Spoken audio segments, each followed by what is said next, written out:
We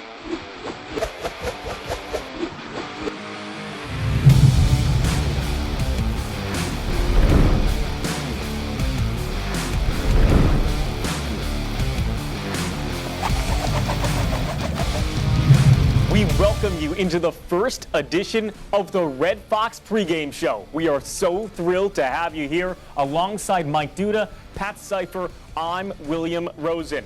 Last year, Marist only took home one win. Mike, what do they have to do differently this season? Oh, William, very simply, win more football games. Head coach Mike Willis in his second season, 1-10, like you mentioned, in the first season. They've already won one game. They tied their match. They tied their season.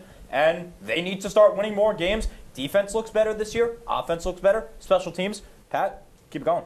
This Marist roster, it's a young team. You have to keep that in mind. They're playing good football at the moment. They're playing physical football. The identity of this team completely shifted in a lot of ways, and I'm excited to get into some of these matchups. Yeah, the identity certainly shifted, and that was in Week 1 against the Chargers. Well, Marist taking on New Haven in their first Division I game, and there he is, Tristan Shannon taking a 4th and 1 to the house, a 59-yard touchdown. He had 104 yards on the day, on the ground, a career high. How about Sonny Menino, just under 3 to go in the third? He rushes for a 4-yard scramble, 17-point lead for Marist. He finished with a career high as well, 109 rushing yards. Now New Haven looking to make it 10 points, blocked. Jalen Carpenter, as the Red Foxes would go on to win 34-14, their first home opening win since 2012. It was an impressive victory in front of a packed Friday night at Tenney Stadium. Week 2 followed a little bit of a different result, Pat. It was still the same type of physicality. Sonny Menino with the jump pass to Connor Holstein for the 2-yard touchdown pass. Menino had a good day passing the ball, nearly 230 yards, start of the fourth. Bucknell up 3, handoff to Tariq Thomas for a 1-yard touchdown rush. Thomas would finish the game with 2 touchdowns to go along with 76 rushing yards. And then the Bison just continue to extend their lead as Michael Cadden rushes for a touchdown. Bucknell would end up winning the game as they beat Marist 34-23. It's only been non-conference play so far here, Pat and Mike, but in these non-conference games, there still is a lot of telltales. Presbyterian has been really good. They beat Mercer by 5 points. That's the number 11 team in the FCS. They also had an overtime thriller against Furman, who had a couple of votes for the top 25. Presbyterian is the team to watch in this PFL. I also think it's worth mentioning Drake only played one game, and it was a 41-7 victory against Upper Iowa. I think that's a team we kind of have to keep our eye on. They might not be on top of that list right now, but this is still a very good football team that could absolutely take it. Well, Upper Iowa is Division II, just for a quick one. A lot of teams are playing these NAIA Division II, Division III foes. You might think it may not matter necessarily when these PFL teams meet in just a few weeks, but they are really prominent matchups that allow you to build or say, hey, this team isn't as sharp as they were supposed to be in the preseason poll. As we take a look at what the PFL says the right teams were, Pat. I look at this, and there's a lot of stuff that they were wrong about. Of course, Presbyterian, the run that they've been having, you mentioned it earlier, Mike, they are a much better team than a lot of people thought preseason. Of course, Marist Red Foxes, they've been playing better football than I think this tells you. And that starts with the quarterback. I mean, I'm surprised that Sonny Menino was not the all-PFL preseason quarterback. Marist did have 4 guys. They had Jackson Connors McCarthy. He'll be wearing 89 on your jersey today. He's a tight end. 65, Dominic Perricone. 59, James Cratchville. And 25, Nate Robinson. All of those guys dominant last season. Will, tell me a little bit more about them. Yeah, we've seen some dominant players so far for this Red Fox team. They're 1-1 on the season, which is already better than they were last year. It's kind of a whole change of pace. We saw it in the first game. I spoke to Mike Willis, and he told me that the fans behind him at Tenney Stadium were a momentum factor in that first game. Besides for the fans and besides for some new additions, what have you seen so far, Pat, that this team has drastically changed? Well, I think a lot of it comes down to just the effort, the physicality. They're playing a different style of football. I can't emphasize that enough on both sides of the ball. Defensively, they're getting after the quarterback. Defensively, they're stopping the run well, fitting the run well. And offensively, they have an identity. I think that's the big difference. Last year, I watched this team play, And it was like they needed to make a quarterback change midseason. That's exactly what they did. Now they have a full offseason with Menino. They have a full offseason with Coach Willis for the second time, and I think that's very clearly showing an impact now. 100%. Couldn't have paid off more. I mean, Sonny Menino has been dominant. Last year, he had a killer game against Stetson, and he continues to dominate on the ground. We saw it in those Week 1 highlights. He also rushed a good amount in Week 2. We're going to have a whole segment to talk about him in just a little bit, but he has been really, really good. This ground game overall has been great, and the special teams unit is something that you can't overlook. A lot of factors coming into play. When you see these people on this team, it just feels like a different vibe. But we have some more information. We turn it over to center field beat reporter for the football team. It's Hayden Shapiro with Shapiro Study. Hayden? Thank you, William Rosen. I am Hayden Shapiro, the center field beat writer for the Marist football team. And head coach Mike Willis, second year at Marist, I got to speak with him after the game, and here's what he had to say. Our whole program is built on process-oriented football, and I told the players who elected to stay and that we've recruited, guys like Kate and Sonny looking over my shoulder, I tell every staff member we hire, particularly on defense and special teams, that if you don't want to take advantage of what is plainly true, the analytical edge you can gain through calculated and planned aggression, that's very important. John O'Connor, TJ Wild, and our staff did a great job scheming up a cool run, and then it doesn't matter what you draw on the whiteboard. Our guys have to be gritty and go out and execute. Willis, very planned aggression. That is something he preaches after every game, especially on that Tristan Shannon 4th and 1 run on their own side of the field. He took it 59 yards to the house. And that's where I kind of want to go with this discussion. They have a three-headed monster in the backfield, a committee, if you will. Lincoln Cardillo, a guy who kind of receiving game, more of a receiving back, a scat back. Where's number 44 for the Red Foxes? Tristan Shannon, you saw that highlight earlier. He's more of a speed guy. East-west playmaker, a little bit like CJ2K. And then you got James Carter. And Carter is a very, very good power back, rushes up the middle. He'll be in number 9 for the Red Foxes this year. Something I want to see from the Marist Red Foxes is getting Jackson Connors McCarthy more involved. He lines up in the slot. He lines up at tight end and even out wide sometimes. He was selected first team All-PFL for the tight end position, and Marist needs to get him more involved if they want to win more games. Another thing I want to touch on is Reed Shumpert. 10 targets in last week's game against Bucknell. He's going to be a big part of this offense. He's got good speed, he's good along the sideline, and elite body control from number 15 for the Red Foxes. That's it for Shapiro's Study. Back to William Rosen and the desk.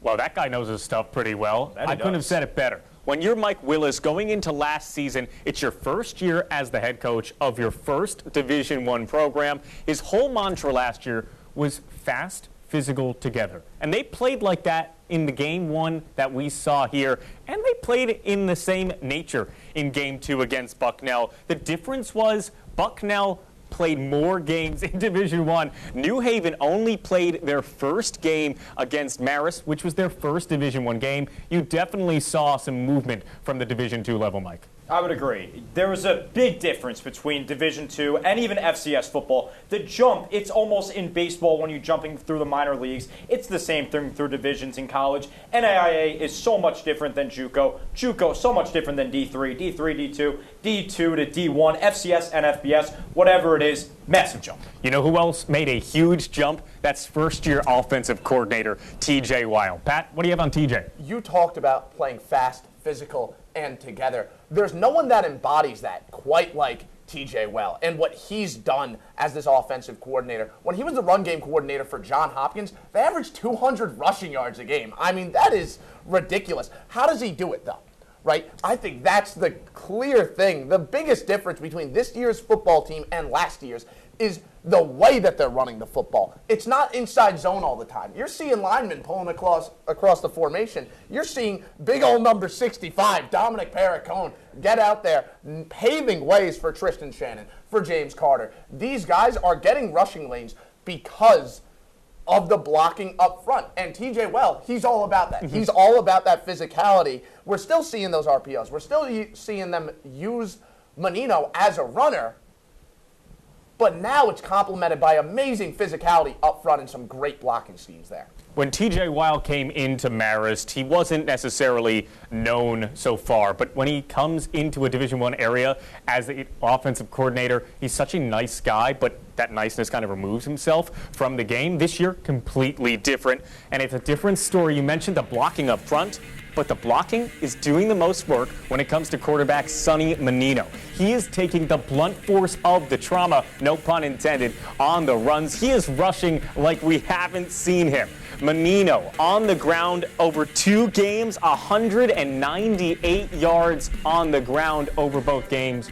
That is impressive. Hey, when he comes into fruition, it could be a little bit of a dangerous game though, right? Certainly. I mean, you mentioned it, 198 yards. That's 3rd in the PFL. He's a quarterback, and he's 3rd in the PFL in rushing yards over his own guy and Tristan Channing. Another thing that I want to talk about, how about the passing? It really wasn't there in week 1. He only had 75 yards. In fact, he has never had a game in his career over 60% completion. However, he's still getting it done in the air.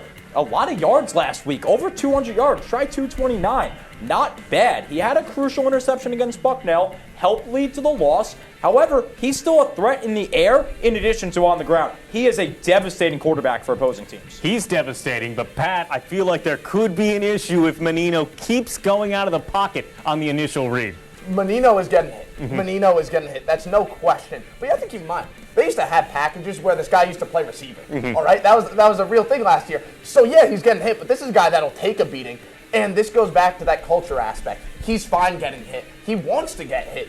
He is playing tough football, and the team is rallying behind that because the best quarterbacks, the best leaders are the guys that are going to take hits for the team, not just ask people to take hits for him. He's fine being the guy to carry the ball, take a big hit, getting into the end zone.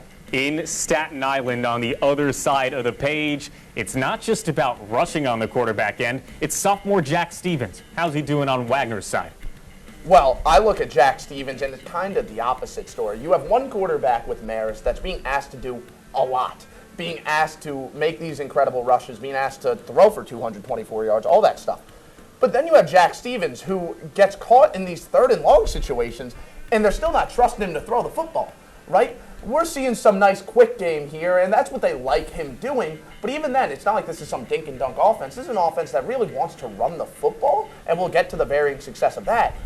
But they are not really trying to be this passing football team. They really aren't. He can operate some quick game, but he can't really do a lot of that vertical stuff that you want to see. And it's really tough to judge Wagner on their week 0 performance. And who do they play? They played the Kansas. Unbelievable game. Who scheduled that game? I would like to know. I mean, FBS teams need to face FCS schools. Sure. I guess that's the case. I mean, I don't really know. It's an unbelievable affair when a team like Wagner comes into the season, they're prepping, and who are they prepping for? They're prepping for Kansas. Like a top-ranked team in the FBS, one of the top schools all around. One thing I want to highlight, I want to go over to Tristan Channing. Let's talk about this run game, because Pat was alluding to it, how it's not really too prominent on Wagner's side, but it's very prominent on the Marist side, both in Menino and in Tristan Channing, a guy who was big as a return specialist last year. Every accolade that you see is as a return specialist. However, he can run the football. Again, 104 rushing yards against New Haven. That's a career high. The next closest, 82. When was that? The game before. Wow. The end of 2024. So this guy is really starting to get better in his grad season. He should be a big threat for this Marist offense. Yeah, I completely agree. Tristan Channing and overall that rushing attack has been remarkably effective. Ranks 3rd in the PFL in yards per carry, right? A little bit misleading, some may say, because he had a 59-yarder, he had a 28-yarder. But players are good because they can make those small creases into big gains, and that's exactly what Channing does with that speed. What does Wagner have to do to succeed and win this game? Well, they have to find out what their identity is. They really do. They don't, like I said earlier, they don't trust Stevens as this vertical passer, but then you got to get the run game going, or you have to get a consistent, quick passing game. And so far, we just haven't seen that. Like, if I asked this coaching staff, what do you want to do offensively? It doesn't really feel like they know. Like, obviously, you want to score points. How do you want to score points? That's a very important aspect of this. And so far, we just haven't really seen that identity. They need to establish something. Marist has to minimize those mental mistakes. When speaking with Coach Willis, he said that is the key point of this season, and he expects them to continue that. We saw it in week 1. There was basically nothing wrong with the team. There were no sloppy plays. They even had some performative plays on the special team side. A blocked kick Hey, and even Renee Barber got a touchdown in the end zone. It's all coming together for the Red Foxes. Comparatively to last year, they had a month of practice in the summer. It's all coming together. It's special teams, it's defense, and it's on the offensive run. Pat, Mike, one closing thought. What is Marist's expectation right now? For me, defense needs to step up. We saw it in the Bucknell game most especially, giving up 34 points. I know they're a good team, but you held New Haven to 14. Show that kind of defense. I know the special teams is big, and I know, William, that's your big point for going into this game. But for me, keep the defense going. You know Tristan Shannon. You know Sonny Menino. They're great. They're going to do well. We never even got to talk about Connor Holstein. He's phenomenal. He's going to do his job. I'm not worried about the offense whatsoever. What I'm worried about is making sure that that defense steps up. Nate Robinson has to lead the way. There's a reason why he's a captain as just a sophomore. Received captain votes as a freshman. Keep it going on the defensive front and make sure that you can go take a very winnable and, dare I say, a must-win against Wagner. Marist is the better football team. That is a fact. In terms of the film that we've seen so far, Marist is playing better football. It comes down a little bit to just not shooting yourself in the foot. I would say in a lot of ways, this is kind of a trap game. This is a game where if Marist gets caught sleeping, that's when this becomes a problem. But if they're playing their best football, if they're not shooting themselves in the foot, if they're not fumbling, if they continue playing like they've been playing on special teams, very sound special teams unit, they'll be in a perfect spot to go ahead and win this game and win it pretty handily. Something that Marist has to not even work towards because it's already been working for them. If they continue the special teams prowess, as we mentioned, it's a recipe for success. On the punting side, it's Ethan Yuska. He has 6 punts for 264 yards, and they're not coming in garbage time. They're accurate punts. They're getting really far downfield. The punt coverage team, sensational so far. Nothing crazy on the run back end. And even on the kicking side, it's been accurate. Something that last year was kind of a bit of a struggle. Same Elias this year, way better start than last year. He had a field goal last week and was 1 for 2 in the first week. And those numbers, though, we're talking FCS, we're talking PFL, are comparatively very strong here. They're going with the kicking change this year, and so far it's proven dividend. I think if Marist keeps up their special teams prowess, this is just a continued recipe for success, adding a little more nutritional yeast to make the team rise. It's been an absolute pleasure for week 1 here for the Red Fox Pregame Show alongside Mike Duda, my main man Pat Sypher, Hayden Shapiro, our entire crew. I'm William Rosen.